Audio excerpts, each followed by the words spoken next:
Do you still have your faith even before this beautiful family helps you? Were you still thinking there's a God, or did they help you think there's a God?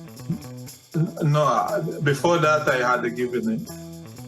I had given up, but also still, when I look back to other colleagues who died inside the torture chamber, I still knew there was blood.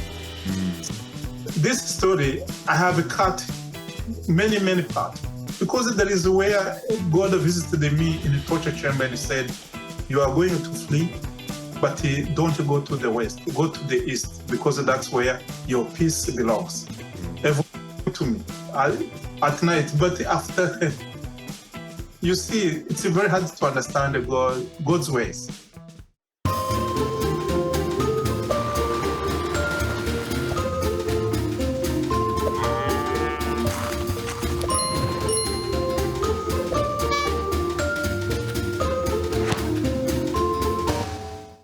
Hello, and welcome to Why Are We Talking About Rabbits? Today, there's no rabbits. There's no rabbit holes.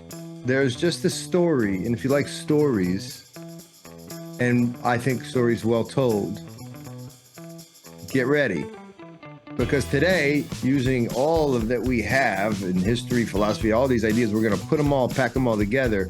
We're going to listen to this pretty incredible man, Dr. William Twyaigize, a Rwandan, tell the story of his life in that furnace that was Rwanda, including his personal experiences and then how he popped out on the other end with this PhD from Harvard, or his studies at Harvard, his degrees at Harvard, his PhD in Australia. It is a story that needs some telling.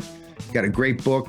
We'll introduce you to the book. Today on WAWTAR, Dr. William Twyaigize and stories untold from the Rwandan genocide.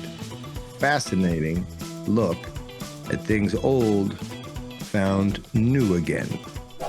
So, Dr. William Twyaigize, I'm going to call you William from here on out. How are you? No.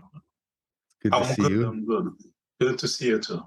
We've got to know because we share something like this old world, new world concept that you came from the old world, what I call the old world on this podcast, sort of traditional East Africa, Rwanda, which we're going to talk about. And then you've made your way through a couple PhDs or a number of college degrees, PhDs, you're a professor. You've seen all that this new world, this Western world offers, and you've got incredible insight.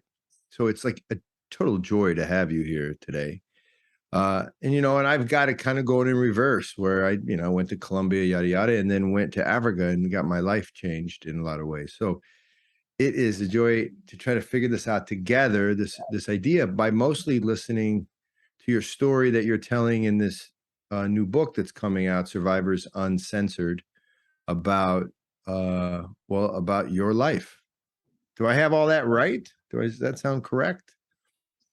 Yeah, and the book is a collection of stories of the people who survived the massacres in Rwanda and in Congo. So it's a collection of stories of survivors, people who gave testimonies of their lives, because what happened is that the Western media actually always intended to promote one narrative of what happened to people in Rwanda and in Congo.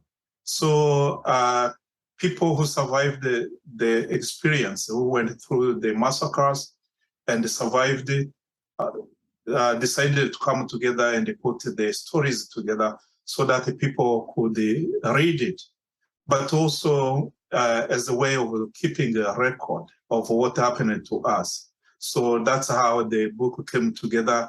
It has over 100 testimonies. Wow. Of people from different time, but also people who live across the continent. Across the globe, because there are people. The book is published in both English and French, because we have also people who don't speak English. whose primary language is French. So that's why we said that probably it should be necessary to put it in both languages. So it's a collection, and I'm a part of those people who gave a testimony because we felt that our stories were never told, or even our stories were told by other people. So that's right. Mm-hmm. Allow other people to tell your story, and they also hold your pen, then they are more likely to tell it the way that they want it. So our case in Rwanda and the Congo, as the refugees from Rwanda and the Congo, our stories were told by the victors, which didn't include what we went through. And so publishing those stories, we managed to tell our own stories because we lived the experience. Let's do this. Let's tell your story. At least parts of it, because it's incredible, first of all. And I want to pull it. I want to pull it out if you'll do it with us. But I'll preface it by saying that's what interests me in our conversation. And I think part of this local versus global sort of, right? People on the ground versus people further away with power, perhaps, but not with insight. That's part of what made you sort of call me up, which is like the way we do or assist people is the same way you want to tell the story, right? From the inside out rather than from the outside in. Yes. So most of the models, you will hear that over the years that there is a lot of money poured into Africa and the other developing countries trying to help them. But the models were external models, were foreign concepts to the indigenous people. That's why those models never worked. The World Food Program, the USAID, the World Vision, and the other organizations continued pouring a lot of money into projects to uplift the livelihood of indigenous communities across the globe, especially in what they refer to as the global south. But with limited success. The reason is because the concept are a Western concept, which works in America, does not give any guarantee that such a model intervention is going to work in any other part of the world. That's the problem. That has been the problem, and still is the problem. So, what I liked about your organization is that you include the local communities, and also you go and spend time with the local communities so that you, together with them, you identify what might be the challenges. And also through that process, then you find out how you can address what kind of intervention or what we call sustainable development model that could help to solve the problem that they have. Unlike the UN and the Western countries, which decide what the problem is, everything's top down. How to solve that problem. Yeah, the top-down model. The top-down model doesn't work in most of the cases. It only works.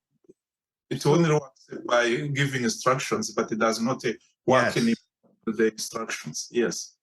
So this top-down model, I think, I associate it with a type of thinking. You can call it, I think, left brain thinking, in the sense that it's about propositions, and then it's about delivering resources to build the proposition. Like, I propose that all of you Kenyans or all of you Rwandans get educated in the Western way because it's good. And then I propose this, and then basically in the proposition, if I see what I think of in my head become a reality, then I think that that's success because my proposition in my head became real on the ground.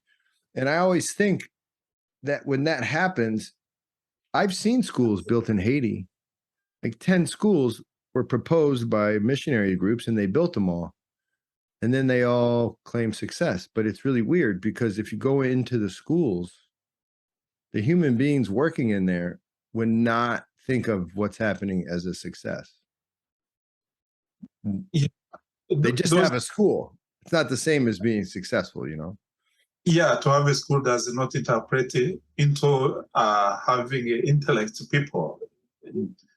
It's a process. So you have to have a school, but also you have to identify those people who should be in that school and also develop a curriculum which is suitable to those people in order to help them learn. So those are some of the things that we continue to think about so that we could improve the lives of so many people. So, okay, so that's philosophically, you and I, that's how we became friends. Now, yes, you saw that top-down thing happening as you went through really what amounts to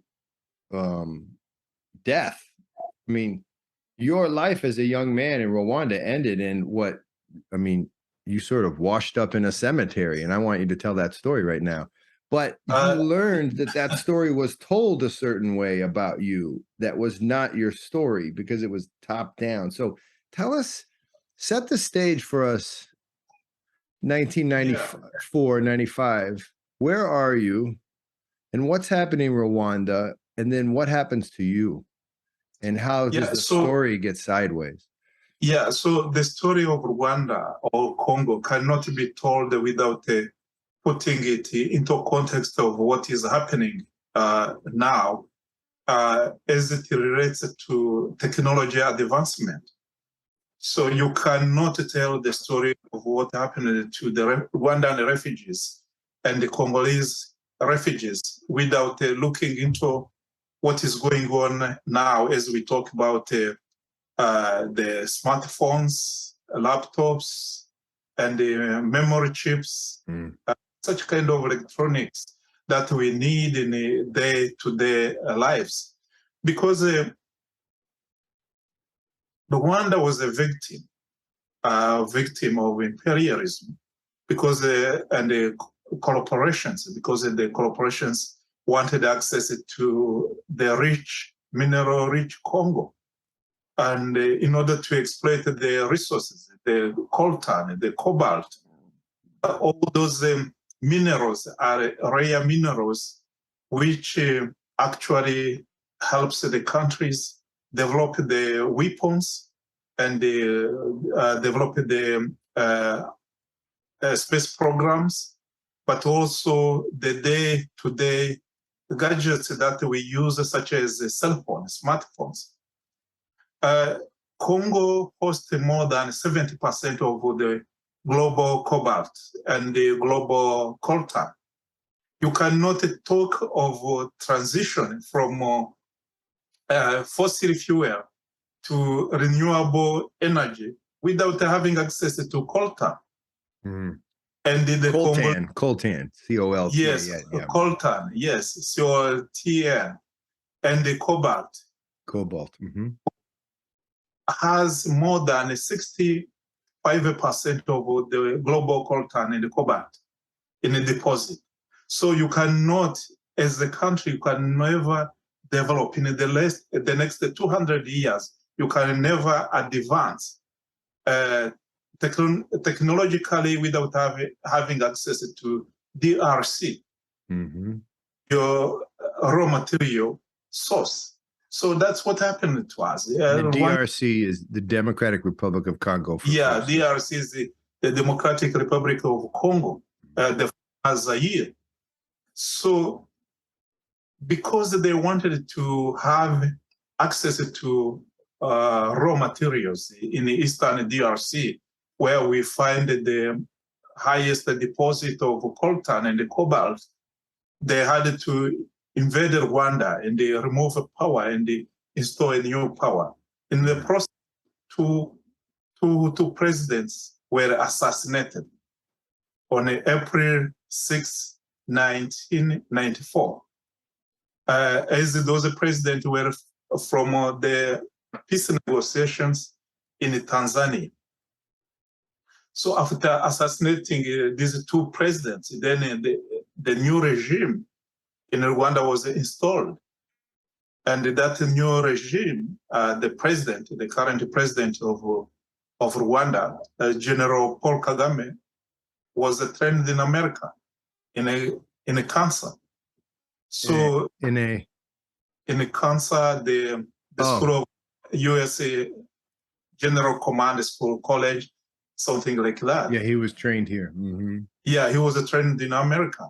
So immediately then he started a war. After the training, he started a war from Uganda, came, and the two presidents, Hutu presidents, were assassinated the same night as they were from a meeting in Tanzania. Then a new regime was put in place in Rwanda. So millions of Rwandans fled to Congo. Two Hutu presidents were assassinated in Rwanda on April 6, 1994. And then nobody talked about it. Nobody talks about it. The story always starts the next day after the assassination. They tell people who assassinated those two presidents and why.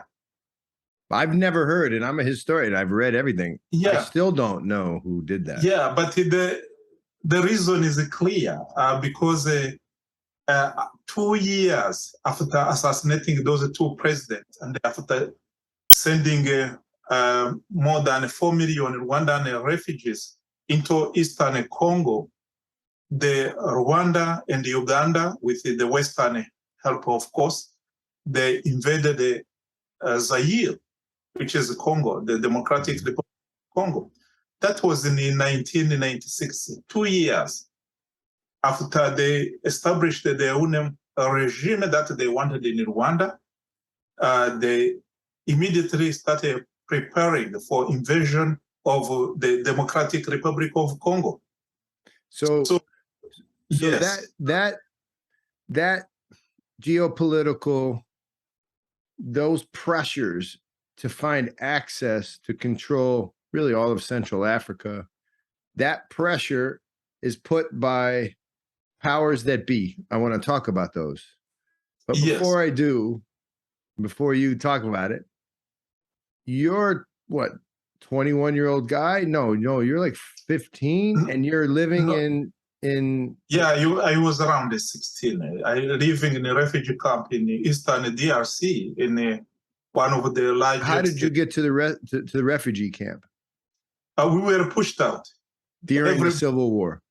Yeah, the Uganda supported the Rwandan and Tutsi refugees who were in Uganda, supported by US. We were pushed out. And you were a Hutu from a Hutu family. Yes. And do you remember? Do you remember that?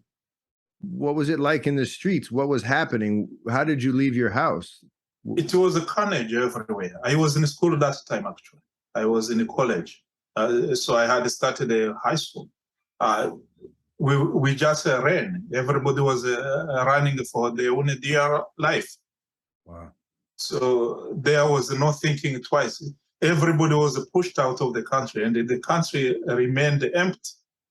When I say empty, it was empty because at least 90% of the people were pushed out of the countries. Others were killed on both sides. The Hutus and Tutsis were killed, and those who survived just ran into neighboring countries. Is it right to say something around 1 million people were killed during those 2 years? More than 1 million, actually. More than 1 million, because you have to understand that Rwanda has 3 tribes.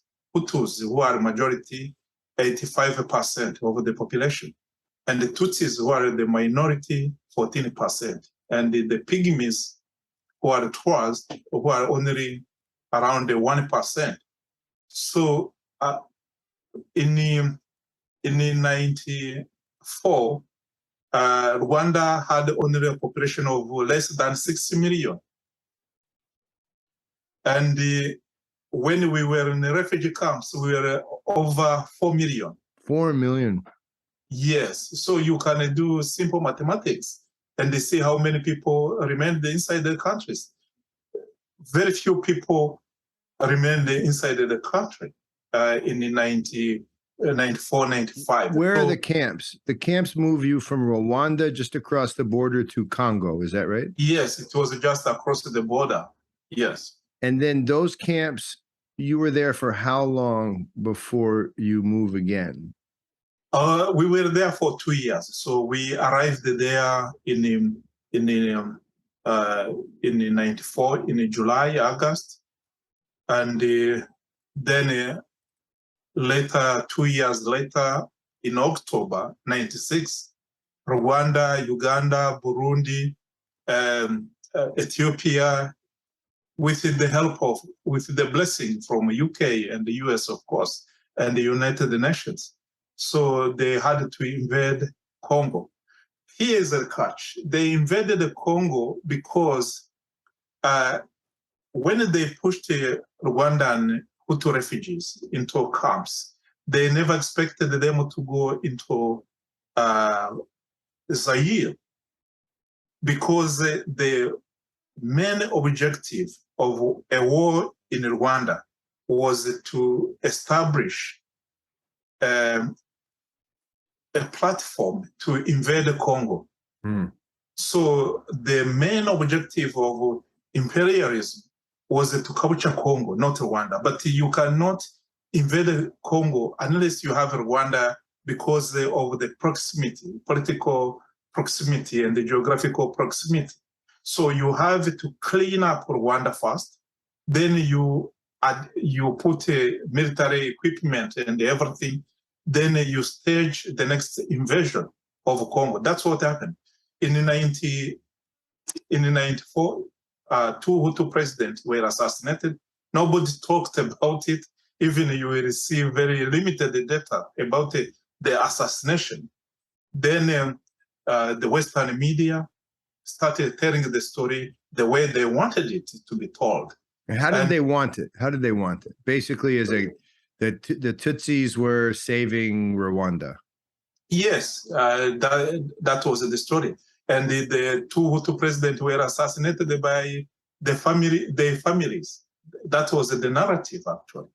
That the Hutu extremists, are the ones, including the Habyarimana's wife, were the ones who planned the assassination of the Hutu presidents. Yeah. Yes, that's how the story was told. Okay, so keep going. Go back now. So now you're in the Congo. Give us what was the refugee camp like? I mean, you were a young man.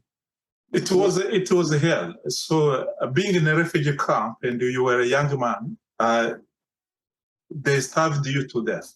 In fact, these international humanitarian organizations worked closely with the Rwandan regime and the Ugandan regime and the UK and the US and the United Nations to make sure that they starved refugees, so that the refugees went back, could they go back to Rwanda? Because this is the problem. When they assassinated the presidents and they captured the power in Rwanda, they never expected that almost everybody would leave Rwanda. So it came as a shock to them. So the time the rebels, supported by America and the United Kingdom, came to power in Rwanda, the country was empty. So it was hard for them to go to UN to justify why they captured the country in the first place. That was a very hard question to answer. You said you wanted to liberate people, but when you got the power, everybody left. So why didn't your family go back at that point? Because there's more to this. Because they were killing every Hutu. They were killing every Hutu. That's the truth. They were killing every Hutu. Look, you can do a simple mathematics. In 94, Rwandans in general were 6 million. When they fled in 95, there were almost 5 million refugees outside of Rwanda. Man, that's a lot of How many people remained inside Rwanda? 1 million. And also innocent Hutus and Tutsis had been massacred between 90, that space of 3 months. But what they don't also tell you is that RPF of General Paul Kagame started killing, massacring Hutus since October 1990, when they invaded Rwanda from Uganda. So your family is afraid to go back. Now tell us what happens. Eventually you go west. Am I correct? Yeah, we went to west and established the refugee camps. So it was one country moving to another country. That's what happened. Do you remember that journey? So you've been moved out of Kigali, you're moving as a refugee to Congo, and now you're moving all the way across Africa to the west in the Congo. Did you go to Kinshasa? I can't remember. So this is how it happened. So we moved from I moved from south to Bukavu, which is the south. Then later, after 1 year, I went to look for my family because we had been separated. So I spent the whole day being in contact with my family.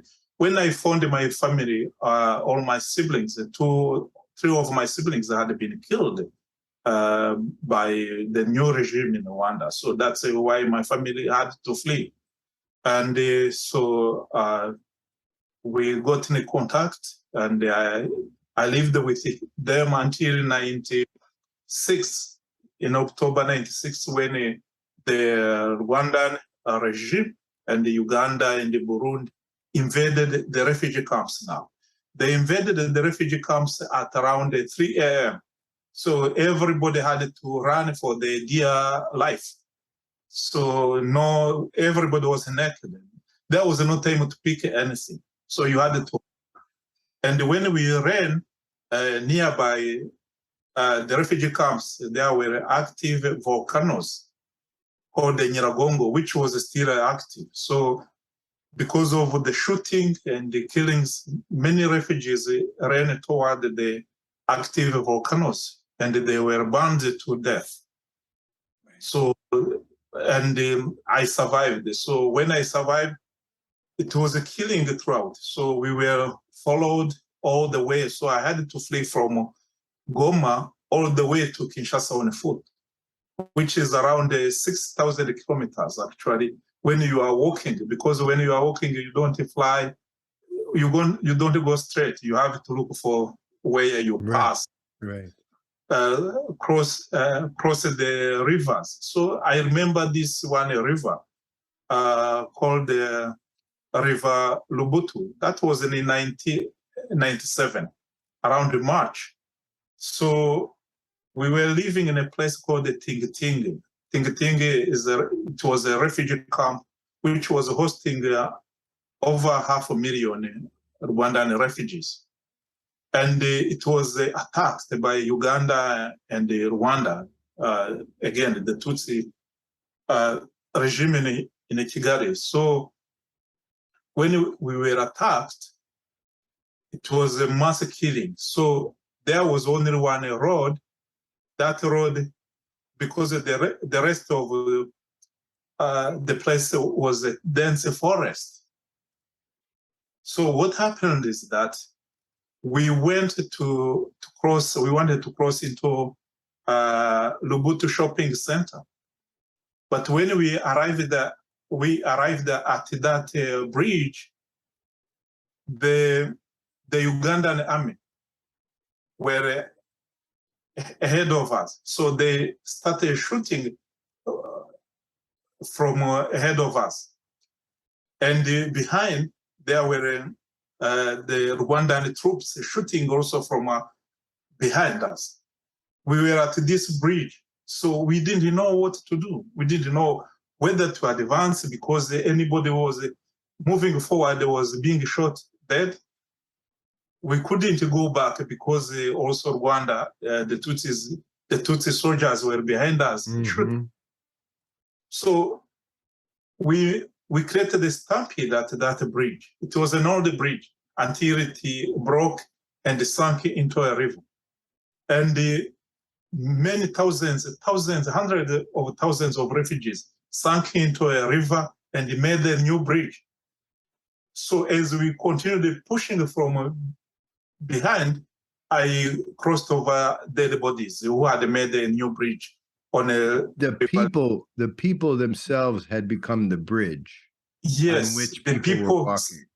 Yes, the people sank and they drowned into the river and they made a new bridge. And you walked across that? Yeah, he was still a young boy. So I walked across them and they went to the nearby airstrip and I hid myself there until the shooting was. And how old are you at this point? How old are you? That time I was around 18. Mm-hmm. And that's on your way. That's somewhere in the Congo on your way west to Kinshasa, to the big capital. Yeah, now we had to move because they used to kill us every day. So you had to at least walk more than 50 kilometers, which is around like 30 miles a day, in order to survive, to stay ahead of the killers. So we had to walk every day, day and night, until we crossed over into Kinshasa. And when you got to Kinshasa, you settled down again. Is that right? In some kind of way? Yeah, when we got to Kinshasa, it was actually late because we got to Kinshasa almost 5 days in May, around 14, 12, May 12. So it was probably less than 4 days before the fall of Kinshasa. Oh, okay. Once we arrived in Kinshasa, the city, the capital fell into the rebels in Rwanda and Uganda. The same people who had been chasing you west. Yeah, the same people who had been killing us all along, and nobody was talking about us. So, by the way, I want to say something to people who are listening. If you know Africa a little, then you've heard about the Rwandan massacre or the Rwandan war, and you know many millions were killed, or at least 1 million. You know that story, and you probably heard that it was Tutsi. This is happening after that. This is happening in the years, a year or 2 and 3 after. And you're talking about hundreds of thousands of people. Yeah. And William is caught in this. And I'm just telling you, you know, I was in Africa during those times. I never heard anything about this. I'm not sure anybody did. You see, when the story doesn't sell the imperialism narrative, they don't talk about it. The Western media doesn't tell the story if it doesn't serve their own interest. That's the truth. And so what's the interest here? Why are they chasing these Hutu refugees halfway because across? you had to remove them out of the way so that you can plunder Congo. You couldn't plunder Congo if these refugees were still the supposed minerals are. And most of the minerals are in Eastern DRC. The coltan, the cobalt, the uranium, the diamond, the gold, the timber. Everything. This was a cleanup effort to stabilize that eastern part of Congo in a way that the proper mining and could take place in a way to benefit whom, though? These are corporate players and also state players. Who just corporate players, because it was cleaning up everything, anything that could hinder them from plundering the Congo, right. Which included removing the dictator Mobutu. And here you have to know that the truth is that Mobutu was a product of America. America is the one which put Mobutu Sese Seko into power No for doubt. 40 years. So Yeah, that's a fact. they were tired of him. So because they were tired of him, they had to remove him. So Because was he trying to claim he was trying to assert some authority over those mineral-rich lands, and so was he removed for that reason? Is that how you see it? Yeah, he was removed. He was removed, and they put in new leaders from Rwanda, actually. From Rwanda, which was put in the Congo to rule over Congo, was of Rwandan origin. but you wouldn't say Mobutu. If you guys know Africa, you know Mobutu has his own problems. You're not trying to say he's a good guy. What you're trying to say is there's no. He powers. wasn't a good. He wasn't a good guy. He wasn't a good guy. He impoverished his own people for the of corporate Western corporate. But he was old. They no longer needed him, so they had to remove him. So at this point, you're a 20, maybe 18-year-old guy. You do not have a PhD, because the listeners of WAWTAR want to know, how the heck does this guy get a PhD? You're on the run or in a refugee camp for 2-3 years. Now you're in Kinshasa. That city is being now overrun by the same people who have caused hell for you. Yes. And now what happens? So when we were in Kinshasa, for some unfortunate reasons, I was with my cousin called Leonard. And as we were walking, looking for where to hide ourselves, because the people who had the culture, the Rwanda, were Rwandans, the Tutsis. So we could hear what they were talking about, but they didn't know who we were because we were among the Congolese. We look like them. So most of the Congolese people are Bantus. So we have similar features. So as it was very easy to hide among the crowd. But for some reason, a miraculous reason, I had a Bible. I had been carrying a Bible. I had nothing else but the Bible. I had left everything. So I was stuck with this Bible. Then one of the Rwandan soldiers saw it because it had been wrapped up very well as a camera. So they thought it was a camera. Then he talked to a Congolese guy in Lingala. He didn't know that I could hear Lingala. So I see. He didn't realize you spoke that language. Yeah, he didn't realize that I could speak that. So he told him to call that young man to bring that camera and see what he's doing with that camera. So when I went with that Bible, I told them, this is a Bible. This is not a camera. And unfortunately, in that Bible, there were photos of my family, relatives who had the weddings. So you could tell that these weddings, because those guys were senior people, you could tell that the wedding took place in Rwanda. There was no hiding it. So I knew I was a dead meat there. So I told them, this is not a Bible, a camera, it's a Bible. Then they said, open it. So I opened it for some reasons, which I'm yet to understand. But now I understand probably. For some reasons, the photos, all the photos fell down, face down. So they fell off the tarmac road. And they couldn't see them. Face down. So you could see it's there were a lot of photos, but he all face down. So they said, then they asked me, where are you going? I told them, I'm a preacher. So I'm a preacher. Now you have liberated us.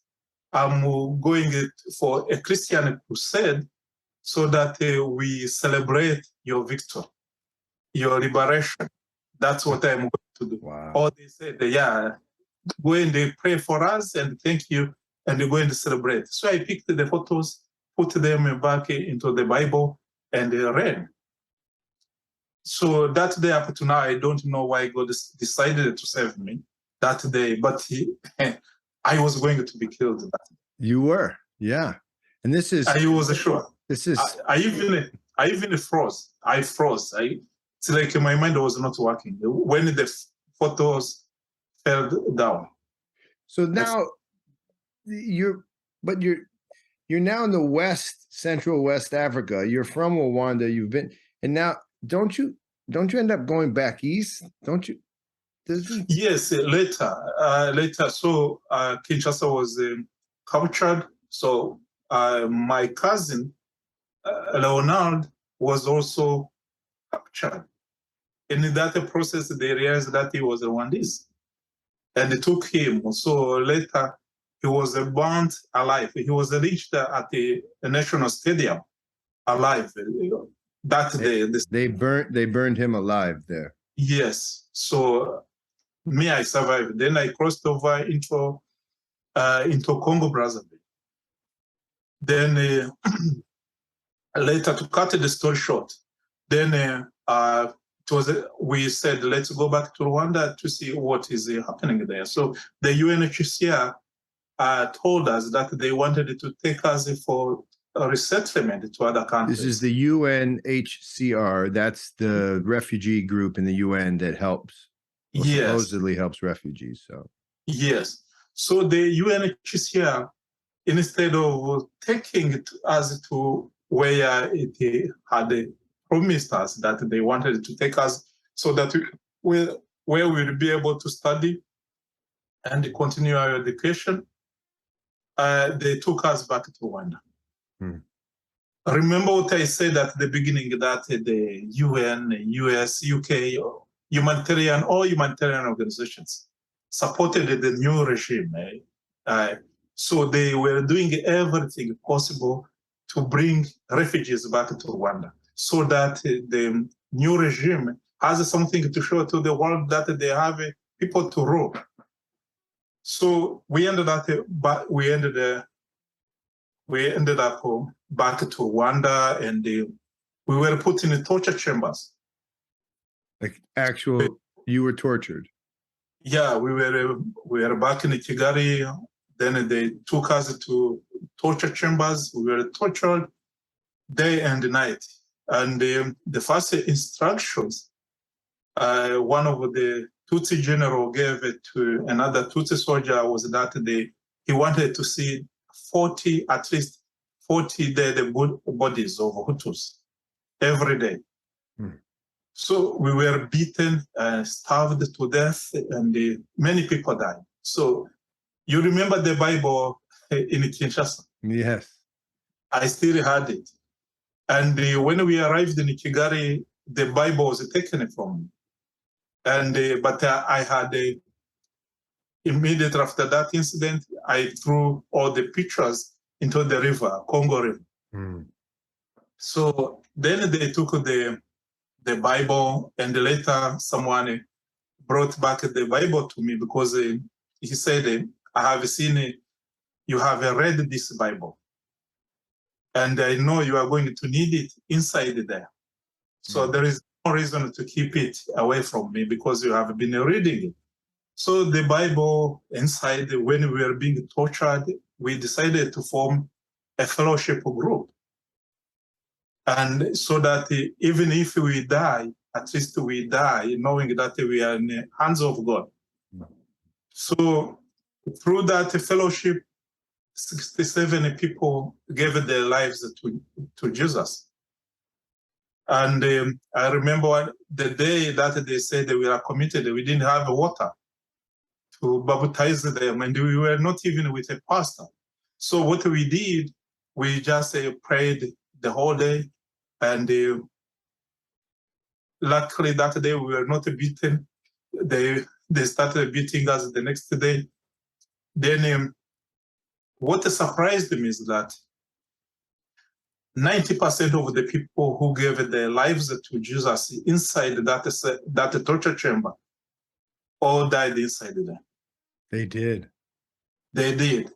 So I was a kind of the pastor. I did die there. I don't know why. but I was supposed to die there. So to fast and forward the story, this day then they tortured us a lot, and then threw a grenade, a hand grenade, among ourselves, and 18 people died. And I was among the people who were seriously injured. Mm-hmm. And they thought I was dead. So they used to remove the dead bodies from the torture chamber and take them to the makeshift mortuary. So they took my body to the mortuary, and there the bodies used to wait for the Red Cross to come and collect the bodies and put them in the black body bags and they take them for mass burial. So when the Red Cross came to take our bodies, they had to confirm if we were all, totally dead. Mm-hmm. So they heard that I still had some kind of distant pulse. And the pulse, then they took me to the clinic, which used to be in a place called the Kiyovu in Kigali, and they treated me. And then the story broke out that actually there are people being tortured in certain places. Ah, because you had found your way out. You were an example of what was being hidden. Yes, yes. So then the story broke out. Then they had killed so many people. Actually, around 80% of us had been killed inside there. So then to show to the international media and the humanitarian organizations that they didn't kill people, they had to release us. So when they released me, I went to a camp, a concentration camp, where they used it to indoctrinate us. They used it to indoctrinate us. Stayed there. When I went home, they had wiped out almost everybody. They had destroyed my father's buildings, our neighbors. They had killed our neighbors in the caves. And your family, right? Yeah, thousands of people had been killed there from northern Rwanda. That is even written in many academic journals. So one day they said that it looks like since you know everything, they fear that you will be sharing your story. And they don't want that. We have many cases of people who survived the torture and came into their villages and they followed them and killed them. And they killed them to quiet them. Yes. Okay. Yeah. And this is you. This is you now. Yeah. And they're trying now to, back in Rwanda. And your friends are trying to figure out what to do with you. Yes, back in Rwanda. So everybody they had killed. My mother, I couldn't find my mother. Had been actually bound with my siblings alive in a cave near our house.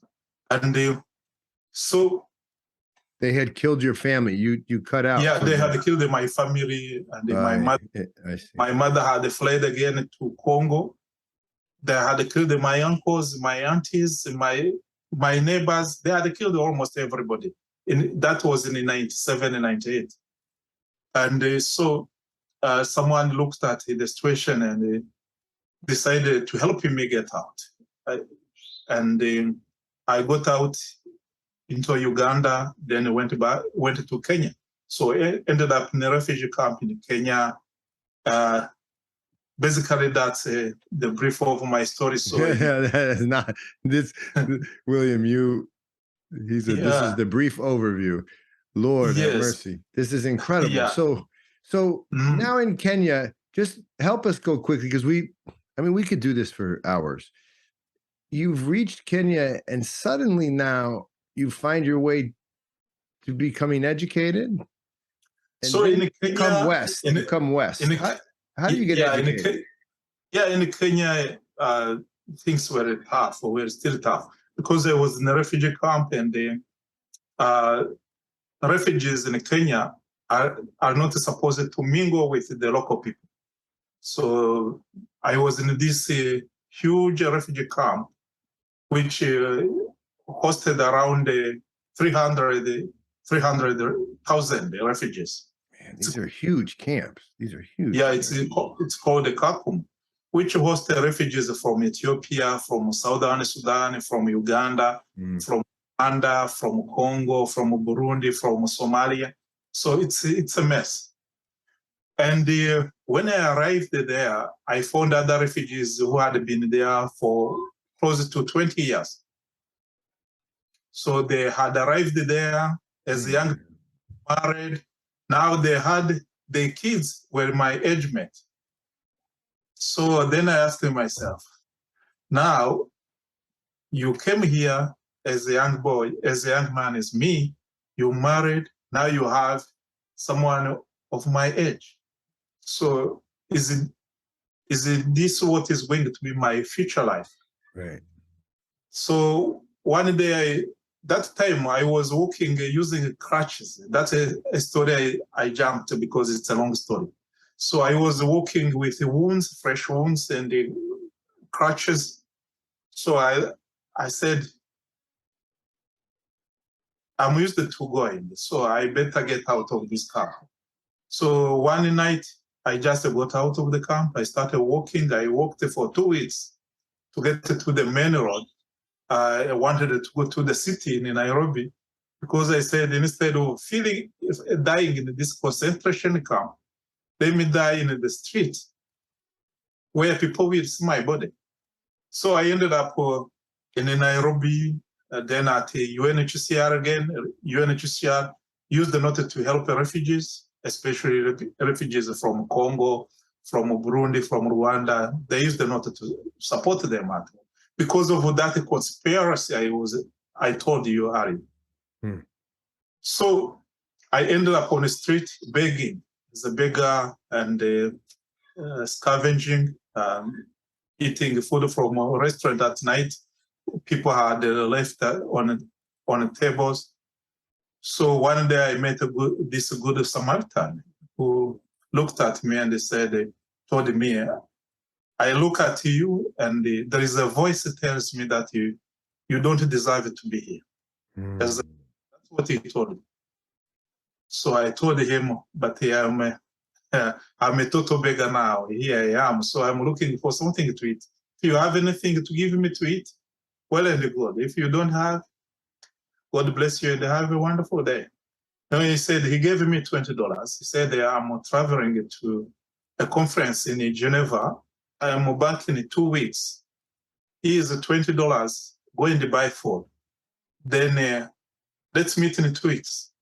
So when I got $20, that was a lot of money to me. It was my first time to touch such kind of amount of money in my life. So I was so happy because now I'm not going to scavenge for something to eat for the next 2 weeks, or even the next 2 months, because that money managed to buy us a sack of rice and a sack of beans and a liter of oil and salt. So we were all sorted. We were rich people.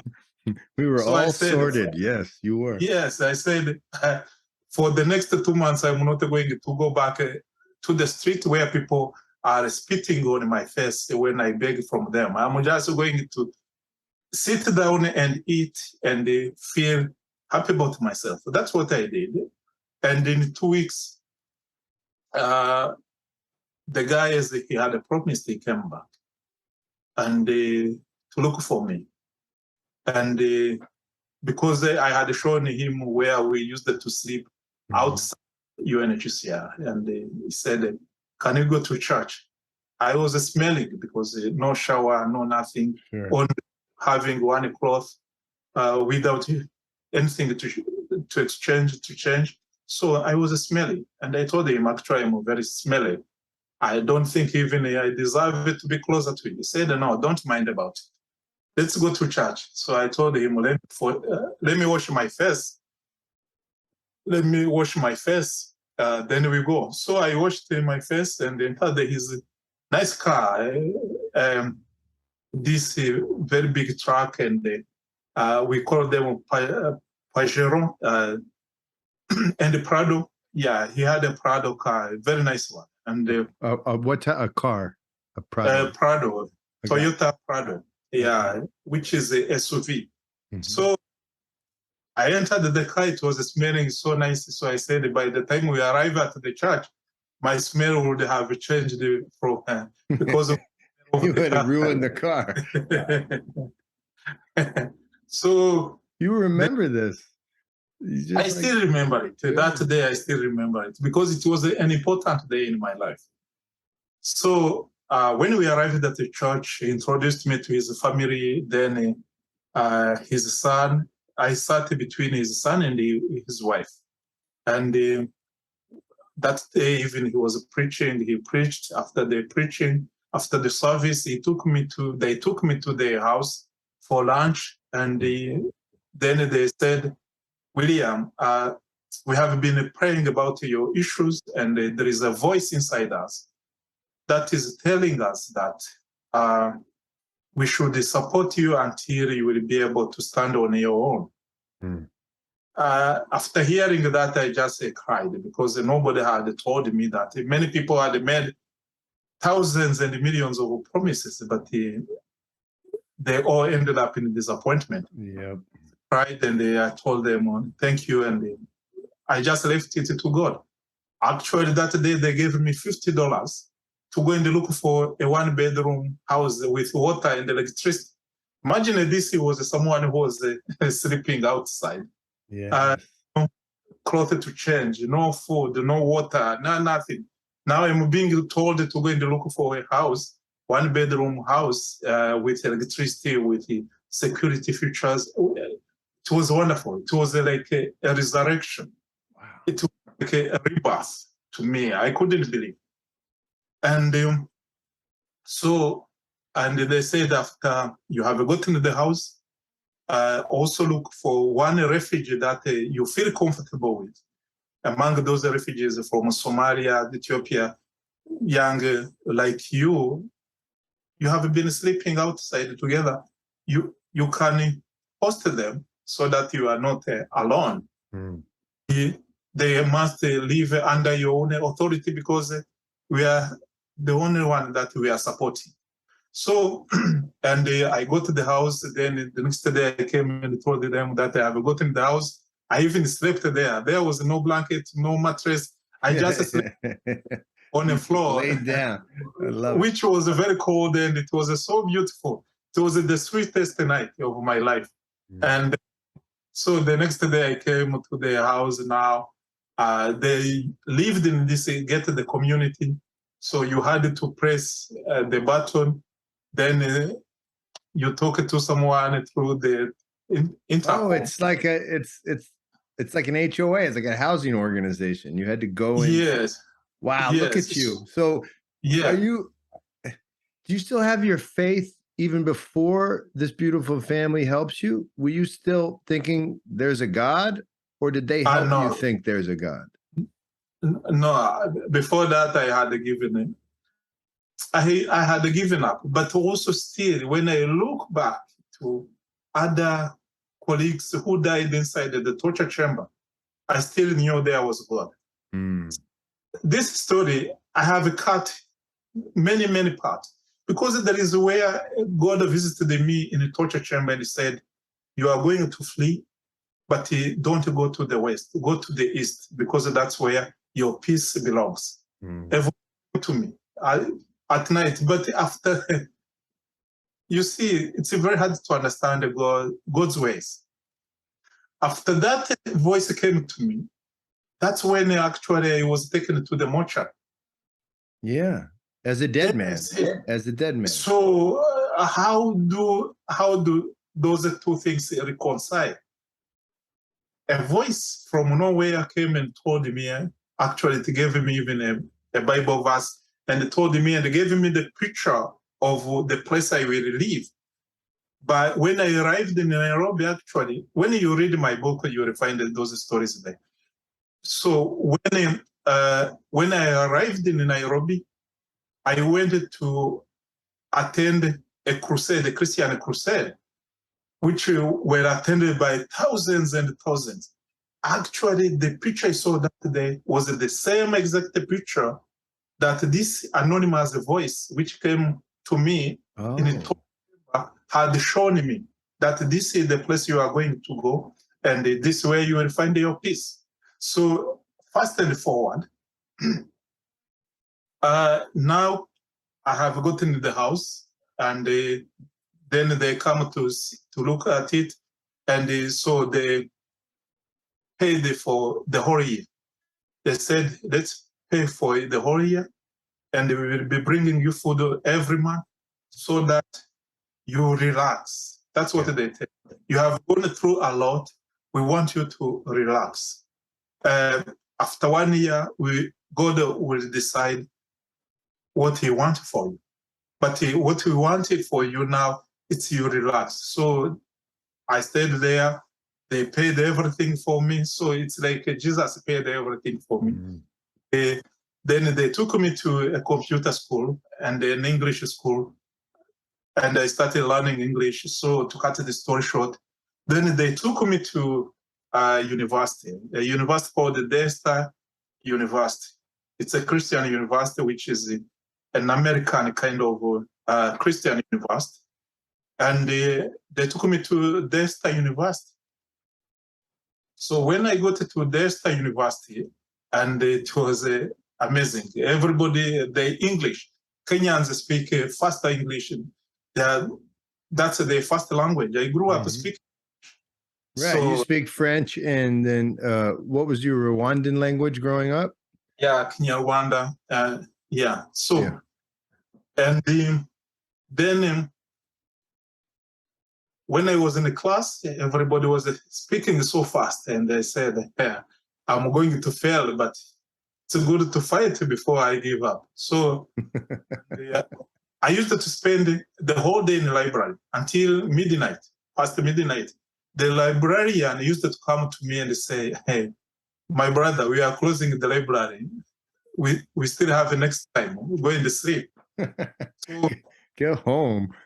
Yeah. Then after that, when my exam results came, guess what? Actually, I had performed. My GPA was above 3.4.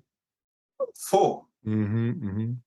I couldn't believe. So then from that time, to cut the story short, so many things happened, and many people found your way.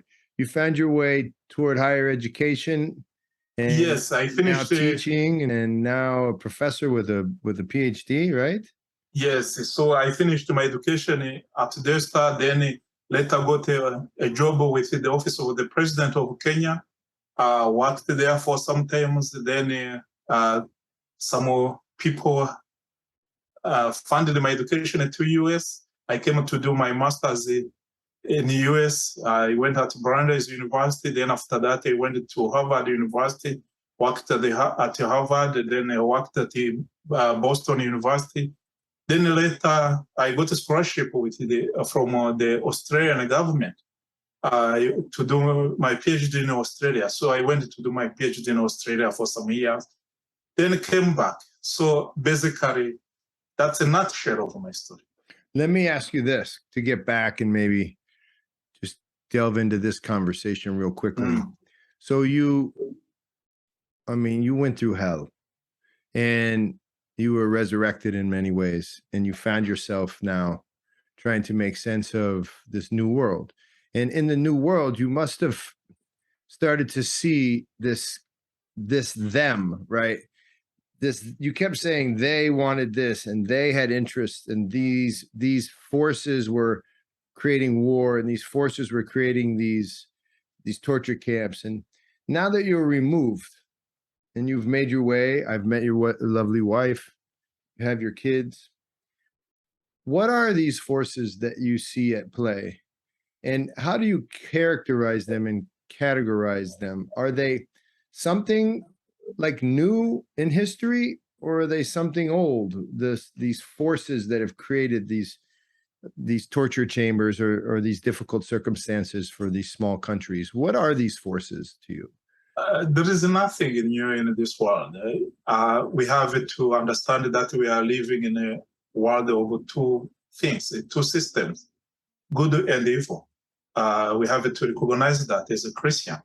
So the good and evil, they will always collide in one way or another. So that's what is still happening. In most of the cases, if you look at the political interests are guided by other forces that we don't know. So what matters is their own profit, regardless of the amount of blood is shed, as long as they succeed in the own way, the political ways. So the kind of issues that we deal with. And you have to look at it in both ways, as in a political way, but also in a Christian way. In a Christian way, we are called to always pray for our government, so that when they make decisions, they don't make those detrimental decisions that are going to shed other people's blood. Those are kind of the issues that we continue experiencing to this day. As we speak, more than 2 million women and children have been raped in the DRC, but you will never see it on the media in America or in the Western countries. No. More than 12 million people have been killed ever since that time. That time that the refugee camps were invaded, more than 12 million people have been killed in the DRC. You have to understand how the two systems, good and evil, operate. That's the fact. But that's a great, insightful way to understand. Yeah, it's not really about a timeline or a past and a future. It's really about an ongoing a battle between. It's a battle. It's a battle. It's a battle between good and evil. Yeah, and that's right. Evil always causes a havoc, mayhem, destruction, chaos. Chaos. That's what evil does. And the evil does not do that outside of politics, because we are in a political system. We are in a political. That's right. Yeah. That's right. So the evil use the setup, the political setup. You make me recall I've mentioned it here on this podcast before. You make me recall the origins of the Greek word for the devil, diabolos, and symbolos, which is symbolos is, in the Greek is all things united. It really means icon or image of things united as they should be. So when you see an icon, you see the totality of the thing, of the goodness in one flash moment, in an icon of goodness, of unity.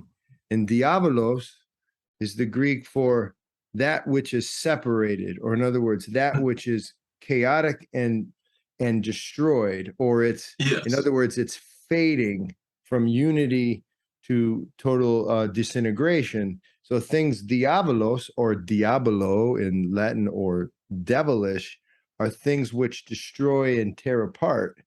And it feels like you're saying in history, and you see it old and new world, forces and people, it's people too, who come together to either create symbolos or diabolos, right? That which is meant to be beautiful and united, or that which is being torn apart. And I'm reminded of that idea from my own tradition when I hear your story. It's very interesting. Yeah, you're absolutely right, because it must have been God that I survived all this. Many people. If you go back to my village where I was born, you can't find anybody of my age. They were all killed. Wow. They were all killed, but I'm still alive. So the reason why I'm still alive is just to tell the story of what happened. But at the end of time, it's good for we as Christians. We can, in our own small way, we can alleviate the suffering of other people. So whatever I do in my activities in free time, with the resources that God has blessed me with, I always try to do a little bit better than the current. So I try to improve on the current situation of somebody. If I take someone to school, pay the school fees, because that's where my means reach. Then those people, that person will say, thank God. But William, you could choose to add to the chaos through anger, revenge. You could be telling a different story right now. You could be angry. And I just know that you, if you did, you would be righteous, but you would also be adding to the chaos. But instead, you tell your story differently. Actually, you are right, because people I tell story, they always say, how come you are not angry with who? I'm not going to help people to add to the diablos that you are talking about. In my own small way, there's a reason why that God left me alive. Otherwise, I could have gone a long, long, long time. When I was still here, even I turned 20. But here I am 25 years later. Here I am, we are sharing the story and looking back and say, it must have been God that you survived through all those kind of things. Yeah, those people who hurt me, some of them actually, I know them. One of them is a guy called, he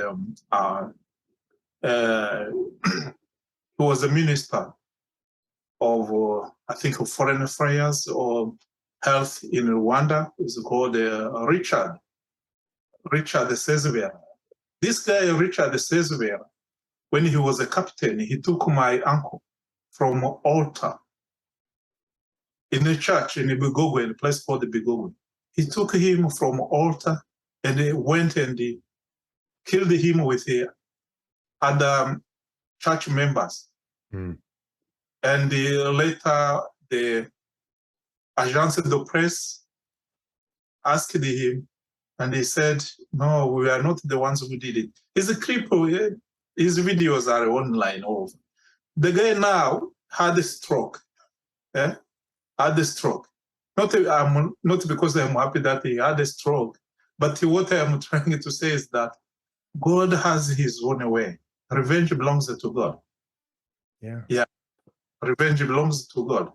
And so what I can only say is that as a Christians, especially like me, who have been given a second chance, it's just to try and use that time well and touch other people's lives the same way other people touched my life. The people who helped me throughout the life, we have no relationship at all. And most of them are Christians, others are not Christians. But all of them wanted the one thing, to make my life much better. Yeah. So now you and I have gotten together. We're working on some things as we tie this. You'll come back, but I just want to say to folks listening, Dr. William Twyaigize out in San Diego State, we're now talking about some really neat partnerships. I'll just say this, William, you're an entrepreneur, a professor, and somebody who has some pretty brilliant ideas about East African development. So first things, and Dr. William are talking about ways to cooperate. And if this story at all makes you interested in ways of helping us cooperate and help folks, because I mean, I think this is for our next podcast, but development or aid, and I want you to speak on this, but I'll just say 2 cents. It's very good in your life that someone gave you $50. It changed your life. Like, let's just be honest. And that is a thing that happens. But you notice that the proper way to give is authentically, by knowing people and understanding people. And that creates its own energy. And that's what we're always trying to do.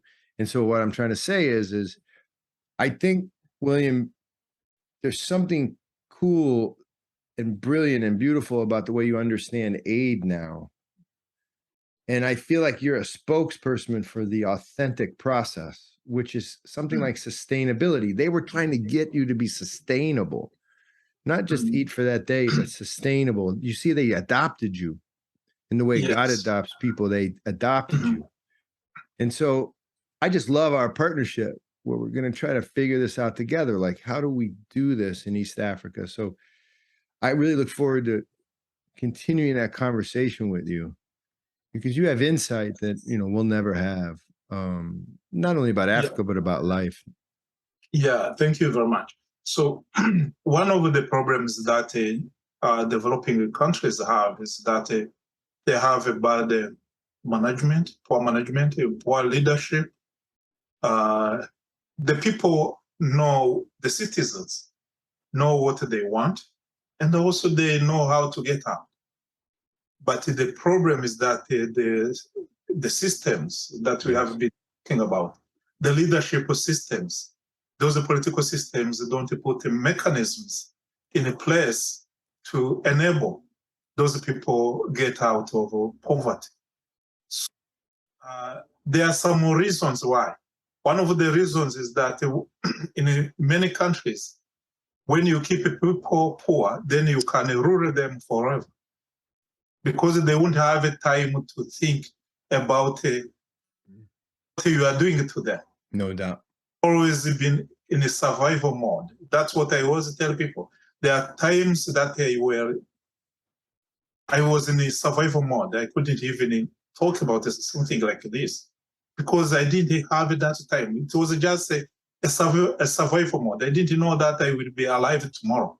I won't. There are times that I knew to reach the next hour was a miracle. Even the people from poor countries. We cut off right when you were talking about how every day is a survival moment, so it becomes really difficult to actually sustain.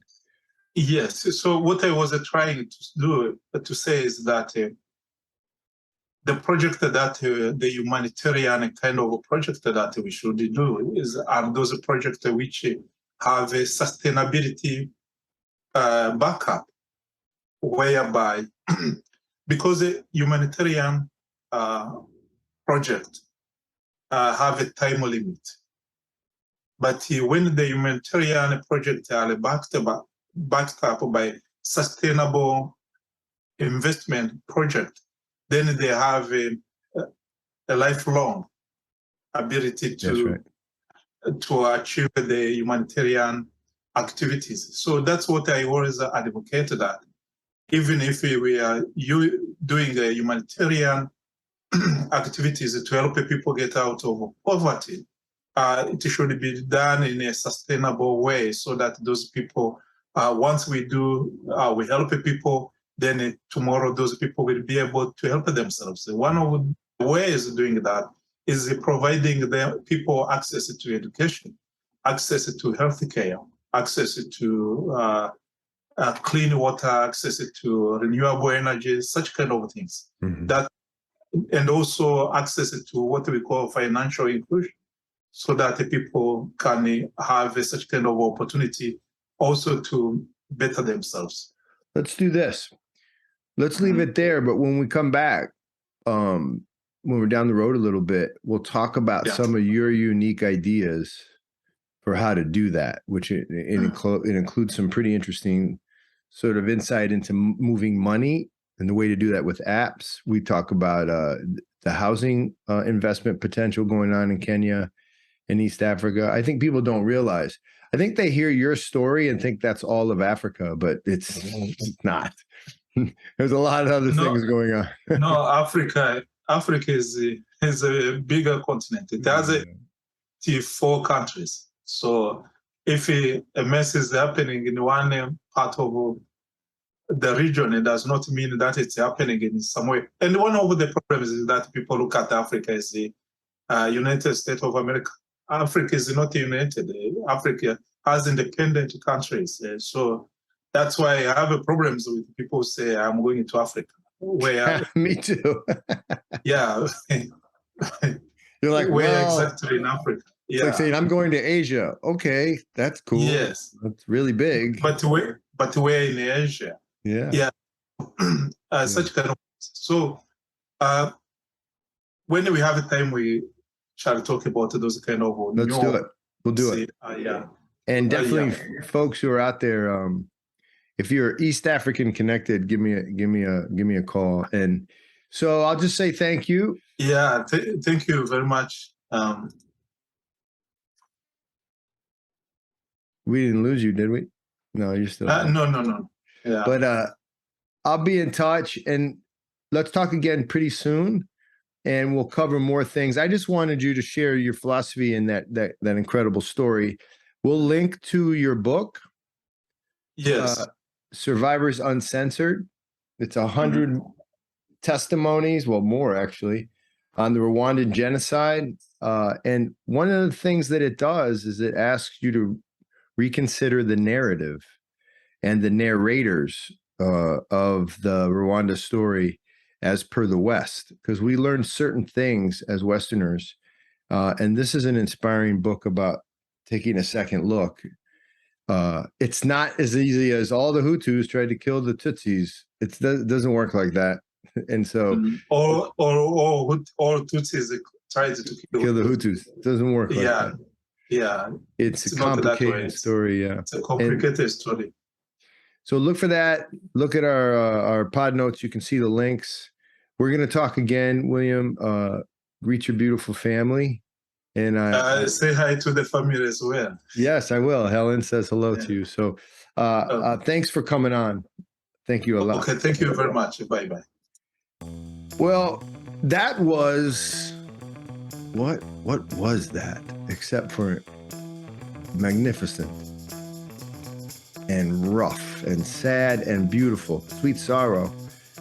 I want to thank you, Dr. William. I want to thank all of you who are listening. Every day, there's truly amazing blessings happening all across this little thing we call First Things Foundation. Having William as a friend and as an advisor on our board, and having you as listeners, and having this moment right now in this outro and this saying goodbye to just think, how do we maintain the grace? And how do we remember the gifts that we have all around us? How do we do that? Another way of saying it is how do we do it so poorly in light of that story? Little by little, that's how we do it. Thank you for listening. Thank you, Dr. William Twyaigize. Thank you, all the people who support First Things Foundation. Go to our website. There are a lot of stories, not like that. Very few are like that. But we have stories of people who are caught in these situations of sorts in neighborhoods that are tough. We're just trying to help them out. May we all be like Dr. William's friend who gave him those $20. Little by little. Peace to you and WAWTAR.